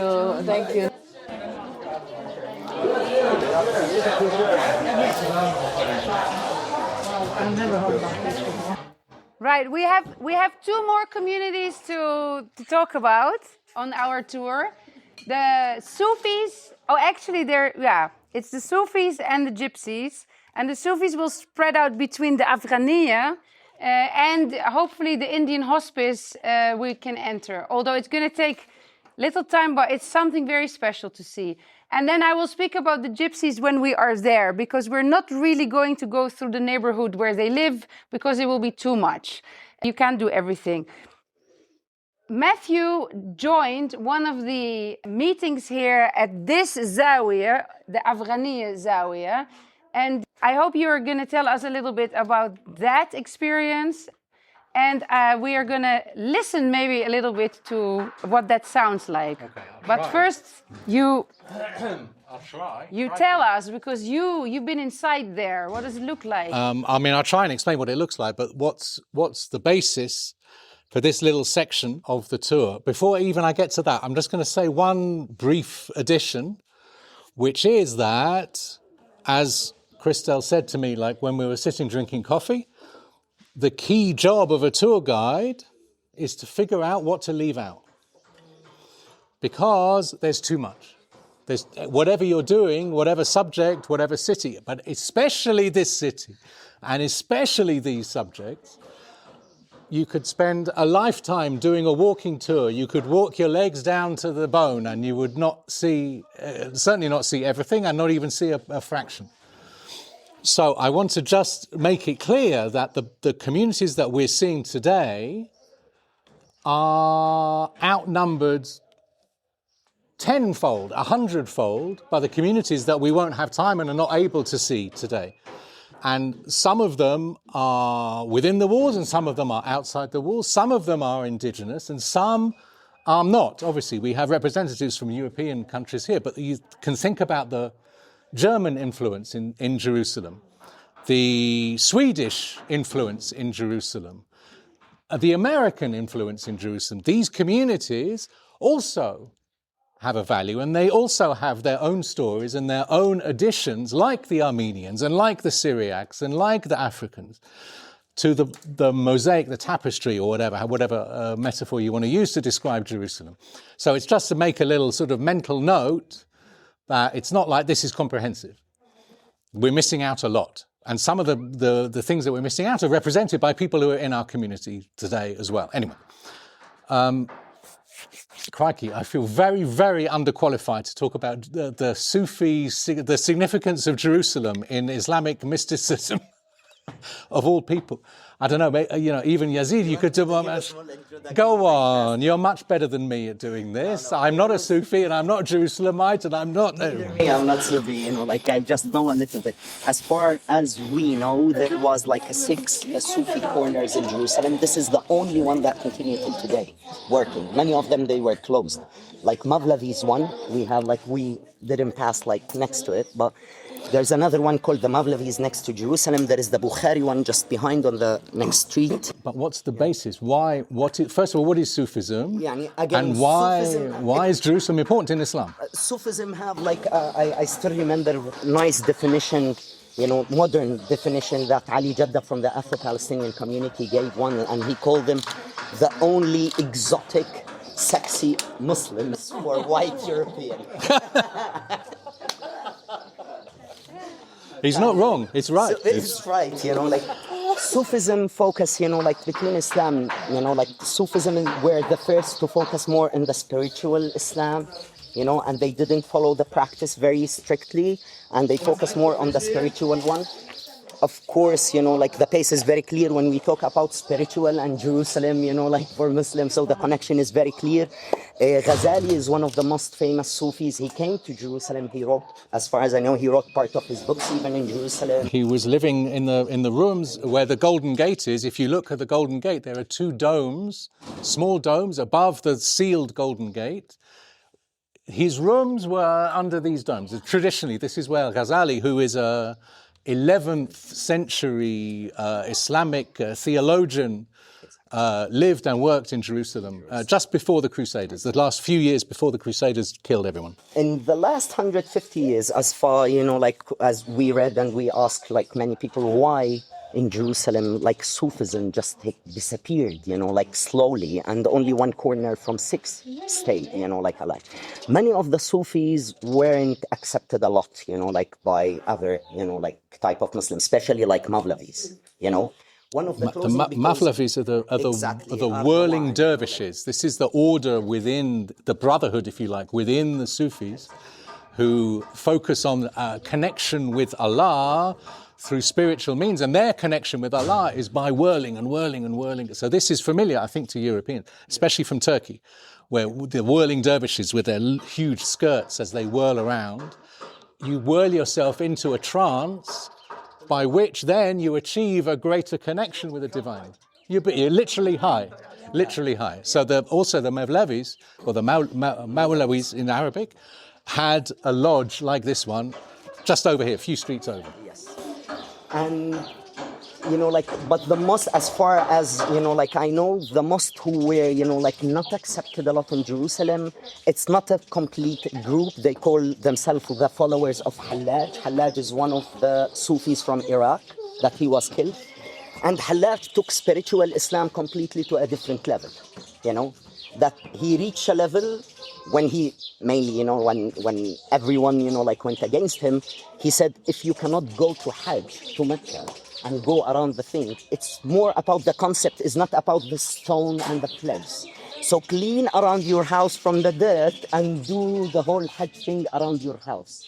This is many groups of Muslim went in, you're changing our religion, for a big fight happened, counter-revolution, right? Yeah, it's a counter-revolution. It's a counter-revolution, exactly, and at the same time, it was very political, some of them. Like some of the many Sufis, they really pulled themselves from the social life and they wanted to be like monks more, until Hallaj and a few other names that came and they said, no, be spiritual, but you need to involve in the politics, you need to be involved in the social life. And this is then when they have this concept, the government at that time didn't like them. Through Mamluks or through after the Ottomans, they wanted this kind of Sufis who pulled out from politics and social life and stay alone like a monks. We like you, we have no problem with it. And the Ottoman Empire really supported this kind of movement, but the movement closer to Hallajis or other, that they were, no, we need to have our word in the government and what's happened. So they were fighted, very hardcore from the Ottoman government that it's end many of these corners. And this is the only survivor. And this ties into this theme that we've had all during this tour of marginalized communities. So the Sufis, represented in this particular case, we're standing outside. I'll talk about this place as well in a second. But the Sufis, even though they were, in essence, sort of at the beginning, they were the lifeblood of Islam. They were the spiritual innovators who were creating ways of trance and ways of understanding the divine that went beyond just the texts alone and tried to touch people's hearts and their souls. From that situation, they were pushed and pushed and pushed by the more conservative forces within the religion. And that pushing, which began sort of around Ghazali's time, Ghazali was one of the pushers, actually, for 1,000 years, through to Ataturk in modern Turkey, who banned all the Sufi orders. Turkey was covered in Sufi orders, banned them all, and the constraints on being able to express Sufism also today, when we have the orthodoxy. We were talked at the Karaite place about the conflicts between the marginalized Jewish community and the mainstream rabbinical Jewish authorities who control the narrative and who lead the Israeli state and who say you're not Jewish. There's a similar situation in all sorts of places, and this is one of them, where conservative Islam is represented by Saudi Arabia and Egypt and Pakistan and other countries, are saying that this form of devotion is not Islamic. You're not really doing what you should be doing. You're marginal, and you're not exactly apostates, but you're on the edge of the religion, and we are the center of the religion. So what I was trying to do in including them in the book is to say the same thing in different contexts, is to talk about the people who've been marginalized by greater power. We need to move. Yeah, but I want them to hear what you heard, but to say a few words about your experience. So the Afghania is it's an old building, and it was I forget what the dedication is, but I think the building is 13th, 14th century, and it was occupied over the centuries by different orders of Sufis. In the 20th century, the early 20th century or the late 19th century, it became associated with the Afghan worshippers who would come from Afghanistan and the countries of Central Asia to Jerusalem to pray at Al-Aqsa.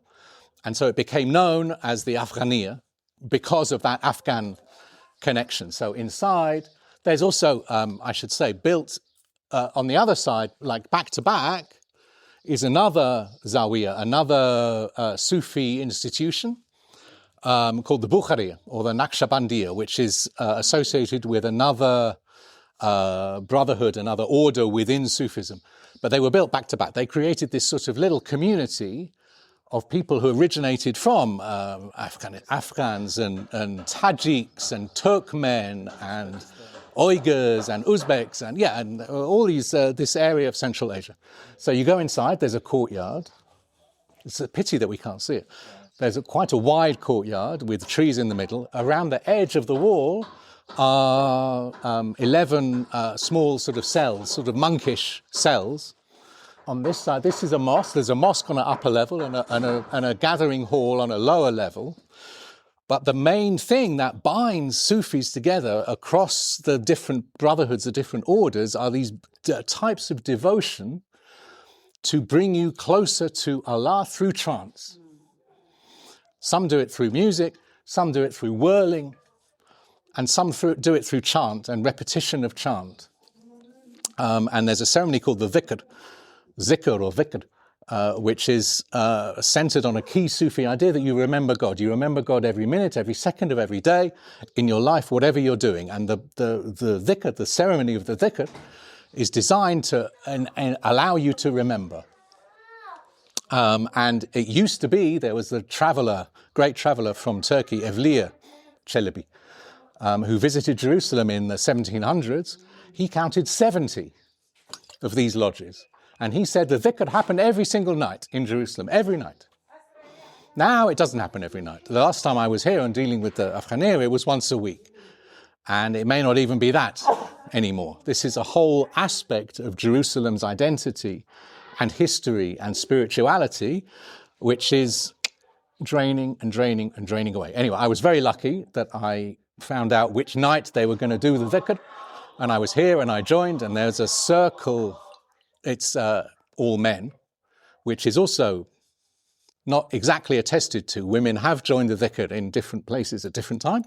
The one I was in here was all men. And you form a circle and you're holding hands, and there are sort of steps. There's swaying back and forth like this, and there's chanting. You're led in chants, and you repeat the name of God, Allah, Allah, Allah, Allah, for hours. Allah ya Allah, Allah ya Allah, ya Rabbi anta Allah, Allah ya Allah, Allah ya Allah, Allah, Allah, Allah, Allah,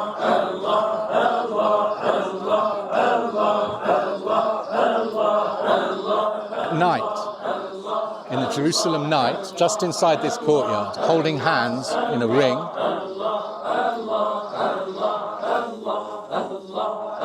Speeds up, speeds up.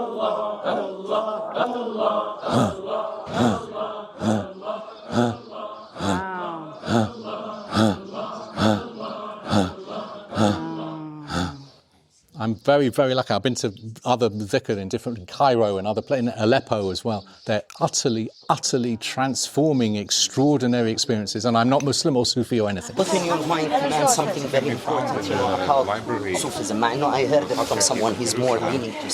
So there are two brothers, Nazir and Nazir. And Nazir said about himself that he's the more talkative. He said, "Oh, I can talk to you for 3 days." I said, "No, I need only 5 minutes." Well, he's a nice person. So we're at the Sufi hospice of the Indians. So this was a lodge for people who were coming from India to Jerusalem. And if they wanted to go to Al-Aqsa, then they had to stay here for a while. And then they stayed at the Indian Lodge, which is basically built around a small cave where Baba Farid, a 13th century Sufi leader, supposedly spent time, prayed and meditated. And so around that small cave, the Sufi Lodge developed. And it is until today, it is by the same family that has been taking care of it for at least now 100 years. 101. Yeah. And there are two brothers. Did you speak to Nazir or Nazir? I spoke to Nazir. Yeah. He's the the one who older said, one is called Nazir and the younger one is called Nazir. he said he's coming. Oh, he is coming. Yeah, he said he's coming. There's a famous story about Baba Farid. His nickname and the name that he's widely known by is Shakar Ganj, or Ganj e Shakar. And this means treasury of sugar, like the sugar gold mine or something. And apparently this stems from an episode when he was a boy. This is all sort of apocryphal stories about holy men. When he was a young boy, he was praying, and his mother saw him that he was praying even as a young child. And he prayed so hard and so devotedly and so impassionedly that when he came to the end of his prayers and he stood up and he's rolled up his prayer mat, that his mother found a depository of sugar under his prayer mat, sent by Allah to sweeten this child's life into the future because he's so holy. And from that day until his death, he was called Ganj Shakar, Shakar Ganj. Who can say? But still, Baba Farid, did you mention that his shrine is still receiving millions upon millions upon millions of pilgrims in, what's the name of the place? Is it Pakpatan? In India. I'm sorry, I forget the name of the place. Millions upon millions, and there are devotional music is continually played at his shrine, and the festival in honor of him attracts more millions. He is a key central figure in the Sufi history of India.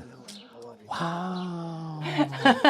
Good to see you. It's great to see you. Yes. How are you doing? You're After looking really 3 well. Exactly. 3 years, exactly. I'm so happy to be back, and I'm Most happy to welcome. see you again. Thank you. Yes. It's her tour, but it's about this of book. course, This yes. book. So yeah. Most welcome, everybody. Thank you so much. This is Nazir. Now, yes, I am. Sorry, I should have started by Yeah. introducing myself. I'm Nazir Ansari. You are now in Little India. Little India. Remember the long version? He came to I make remember. an interview for, he said, 15 minutes. It lasted for 3 hours. At least, maybe more. I wanted to continue, but he said, please, I am hungry. I want to go and eat. You're a good storyteller as well. I tried my best. There's a very, very interesting story about Nazir, your grandfather, right? My grandfather, yes. So there was a period in the 19th century when this place was neglected and was in trouble. There was not, it wasn't in the state that you see it now. Exactly. And there's a whole political background which is going to be complicated to get into around the Mufti and the British arrival in Jerusalem. At a later stage. Yeah, exactly. But talk to us about your grandfather and how your grandfather and your family and you ended up in this place. Well, the whole story started in the year, now it's 100 years, by the way. 101, is it, or 100? 101. 101. You are right, yes. The Ansari heritage lasted since the year 1924. That's when my grandfather was nominated to come he was like selected, right? Selected, exactly, yes. From in India by the authorities here. They came from here. No, they had nothing to do with it at that time. What happened is that there was a vacancy. And because this is an Indian heritage property, real estate, you give it whatever name you like. At that time, the Grand Mufti of Jerusalem, Haji Amin al-Husseini, was in charge of all the holy, Islamic holy, and the Islam, if you like. And it was a mixture, a cocktail of whether it's religious, political, you name it. So he wanted at that time to win the hearts of the largest concentration of Muslims in the world at that time. And it was the Indian subcontinent before the separation of Bangladesh and Pakistan and etc. So he headed there in a delegation, trying to win the hearts of the Muslims. At that time, the whole issue was run by a group, political religious group called the Khilafat movement, which was established after the fall of the Ottoman Empire. The Ottoman Sultan used to be the Khalifa. So when the Ottoman Empire dissolved, one smart Indian apparently thought of filling the vacuum. So they came up with this, the Khilafat movement. And it was headed by the two brothers, Shaukat Ali brothers. One of them is buried in Al-Aqsa Mosque, by the way, because he was friendly with Haji Amin Husseini. So he died in London at that time, but he asked to be buried here. He's the only non-Arab, if you like, who's buried there. The rest are mainly the Husseini family. Anyway, so he went to India, Haji Amin, to collect religious support and financial support. At that time, he had this idea of establishing an equivalent Islamic university in Jerusalem, similar to Al-Azhar in Cairo. And the idea was to build this university in Al-Aqsa Mosque, but he needed funds. So he went to collect funds. The story goes, and God knows, oh, it rhymes, whether it's true or fiction or a dream, that the Indians did provide him with funds. But what happened? The university was never built. And the whole idea disappeared. Anyway, in order to win their hearts, he said to the Shaukat Ali brothers, who were running the Khilafat movement, we have Indian property in Jerusalem. This and others. Which is this, the Indian hospice. It has always been called the Indian hospice, similar to other hospices in Jerusalem, the old city, the Afghani hospice, the Bukhari, etc. There were a lot, about 12 or 14 of them. They all dissolved, by the way, except the Indian hospice. All of them disappeared, one way or another.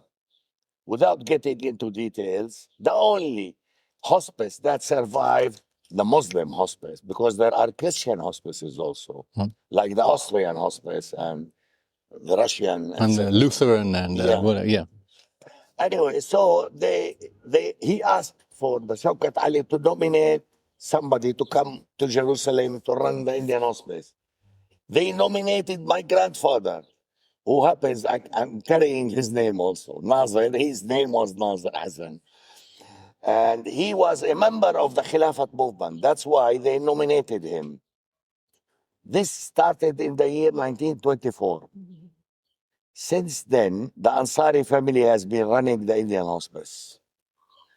Look how many years and decades passed, and we are still. By the way, recently. Talk about your father. Don't forget your father. You met my father? I never met your father. That's very unfortunate. Yeah, because very shortly after your visit, he died. I'm sorry. Yeah. So, and the good news, how the Ansari family has been running the Indian hospice and will continue to run, is that my brother has been nominated and he is now appointed as the director and trustee of the Indian hospice. So it runs in the family. Right, of course it does. Of course. He was supported and endorsed by, that Jordan is running the Al-Awqaf, the endowment. So my brother was endorsed by the Indian government, the Jordanians who are running the Al-Awqaf, because this is, after all, an Islamic endowment. Yeah. Although it belongs to the Indians, but it's still an endowment. So theoretically, it's under the control the supervision, let Yeah. me say, not control. Yeah, yeah. The supervision of Al-Awqaf. Yeah, Have you met the head, Azam? I know him. Well, I know Really? of him. I know of him. Yeah, interesting figure. Meet him. Okay. Yeah. Okay. So just recently, my brother has been appointed as the director and trustee of the Indian Hospice. So after that, the Indian Hospice went through ups and downs. Bright days, dark days, pitch dark days, because it survived what happened in 1948. And during the 6 Days War, the Indian Hospice was bombed. And we lost, the Ansari family lost 3 members. My grandmother, my aunt, and my nephew. And You were also injured. I was about to say that. Sorry. All of the Ansari family, we were between 18 or 20, all injured between light, medium, and serious, dangerous injury.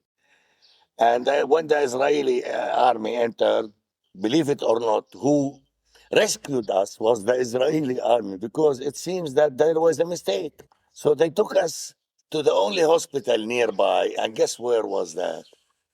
The Austrian hospice. Now it's not a hospice. So we stayed hospital. there. Yeah. We stayed there. After that, the whole of the Indian hospice was either partially or completely destroyed. And it stayed like that for many years. Now, at that time, financial aid was offered to rebuild the Indian hospice. But my father, God bless his soul, insisted that if it's to be rebuilt as it is the Indian hospice, it carries the name of India. So it's the responsibility of the Indians to rebuild it. And that's what happened. The Indian government provided financial support to rebuild. It's not rebuild, it's mainly renovate, fix, Maintain here and there, because nothing new is built here. So it went on until India established diplomatic relations with Israel. And God really blessed us because they are both good friends. So the days of feeling the Ansari family and the Indian Hospice, feeling as orphans without a mama, no more. Now we have a big mama. May God bless his soul and give him long life and good health. Guess who? Modi.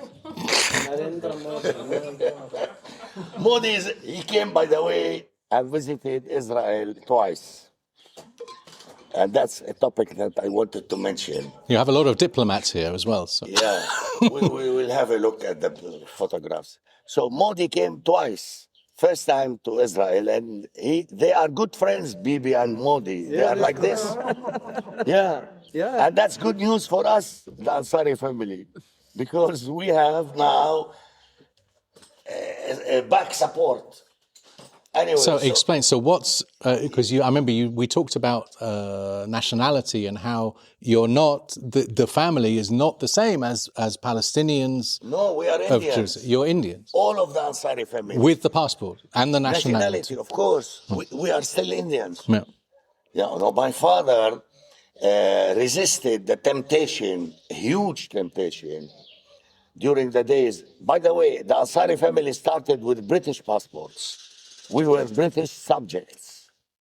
But when my father became the director and trustee of the Indian Hospice, he surrendered his British passport in favor of the Indian passport.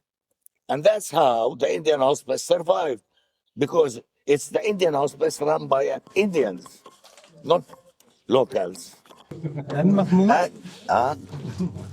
As some of you might know, Baba Farid is a Sufi from Sufism, and he was so friendly with the Sikh to the extent that 16 verses of his poems are included in the Sikh holy book. So there is a small Sikh community in Israel. They make it a point to come every once in a while. Nice. Now and then to give their respect and. It's a link between Islam and Sikhism. Exactly. Like in a person. Exactly, in one person. Yeah. He was friendly with one of their gurus. Yeah. I think the third or the fourth guru. Yeah, I saw that. There's a book Visit officially. So you have to eat and then It never happened. Well, now you're here. All right. Nader, thank you very much for your kindness. We're going to finish off the tour, and then those who want to come to the Educational Bookstore for the lunch, we will walk without any further explanation. But I want to finish up by saying that in the tour that I designed, we would also talk about the Dome Gypsy community. And because I can see and even myself feel that by now we had enough information and we're getting really tired, I don't want to go deep into that. But if you read the book, you will read that there is a Gypsy community that is in the book represented by a woman called Amun Slim. And Amun was part of this community that lives in this part of the city, which is the Muslim quarter. And they are part of what is called the Dome community. So they are also originating from India. And there is the Lom that ended up in the area of Armenia, Caucasus, and they speak Lomavren. There is the Roma that you may have heard of in East Europe. And then we have the Dome people. And the Dome are the ones that live in this region. There are thousands of Dome. Also, there were in Gaza, in the West Bank, and a community in Jerusalem. And what we read in the book from Amun is that it was very hard for her growing up in a community where there was not a lot of people who were pushing her to continue school. There was a lot of illiteracy, and she used to get her money by selling postcards to the tourists. And then you read that she learns English from the tourists, and she gets an opportunity by meeting some Dutch, actually, Christian community on the Mount of Olives, and she then gets support to study more, and she has a degree in business administration, and she starts her own center. Now, her center that supports the Dome Gypsy community is not here, it's in Shafat, which also makes it for a tour harder because you don't have a place where you can stop. I know where her house is, so in the tour that goes the opposite direction, I would pass by her house and talk a little bit about her and then read from the book, which is what you will do at home. But what I did do after meeting her is on a Tuesday in the coming weeks, I don't have the date, but you can look at the program. On a Tuesday morning, we're organizing a breakfast with the Dome Gypsy Center in Shuafat, where you can have a real gypsy breakfast and then see the center and buy some beautiful things that are made by the women of the Dome Gypsy community. For example, the earrings I'm wearing that I did especially for today, so you can see how beautiful things they make, you can buy on that morning. If you say, oh, Crystal, I would love to do that, but I cannot on Tuesdays because then I work, please hit me up because then we can try to organize it another time over a weekend. So that is just to credit also the Dome community. I am for this. You are coming, for sure. Make it on another day of the week. For those of you who are now going to leave us because they're not coming to the Educational Bookstore, thank you very much for joining. And then I'll take this opportunity to thank, of course, Matthew for being with us today, for writing this incredible book that's so inspiring. And thanks to Mahmoud for joining and inviting us to the Educational Bookstore where we can have lunch and buy the book. And right? thank you to Christelle as well. Yeah. Thank you. It was really a wonderful morning, but now I think we have enough of information. Now we need something in the belly. Coffee, tea and food. Yeah, let's do it.